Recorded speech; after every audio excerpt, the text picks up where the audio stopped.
தஞ்சையில் நகை வியாபாரியிடமிருந்து 6 கிலோ தங்க நகைகள் கொள்ளையடிக்கப்பட்டிருக்க சம்பவம் தொடர்பாக 4 தனிப்படைகளை அமைத்து காவலர்கள் விசாரணை நடத்துகின்றனர்.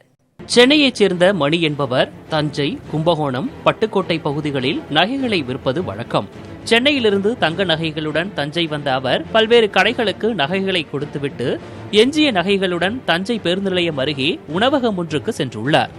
அங்கு சாப்பிட்டு முடித்த பின் நகை பையுடன் சென்று கேஷ் கவுண்டருக்கு சென்ற அவர் பையை கீழே வைத்துவிட்டு பர்ஸை எடுத்து பணம் கொடுத்துவிட்டு பார்த்தபோது அவர் கீழே வைத்த நகைப்பையை காணவில்லை.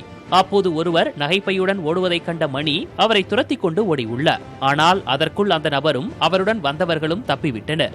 6.2 கிலோ தங்க நகைகள் கொண்ட பை திருடு போனது குறித்து மணி மேற்கு காவல் நிலையத்தில் புகார் அளித்தார்.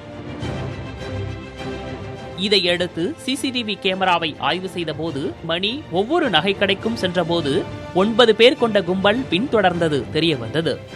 9 பேரும் ஒரே நிறத்திலான உடையை அணிந்திருந்த நிலையில் உணவகத்திலும் ஆங்காங்கே அமர்ந்து கண்காணித்துள்ளனர்.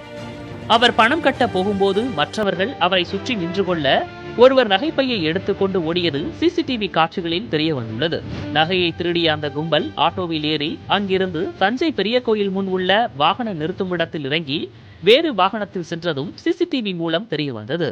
யார் அந்த 9 பேர் கொண்ட சீருடை கும்பல் என 4 குழுக்கள் அமைத்து காவல்துறையினர் விசாரணை மேற்கொண்டுள்ளனர். திருச்சி, தஞ்சைக்கு விரைந்து தனிப்படை விசாரிக்கும் நிலையில் சிசிடிவி காட்சிகளை ஆராய மேற்கு காவல் நிலைய ஆய்வாளர் சந்திரா தலைமையில் குழு அமைக்கப்பட்டுள்ளது. புதிய தலைமுறைக்காக தஞ்சையிலிருந்து செய்தியாளர் காதர் உசேன்.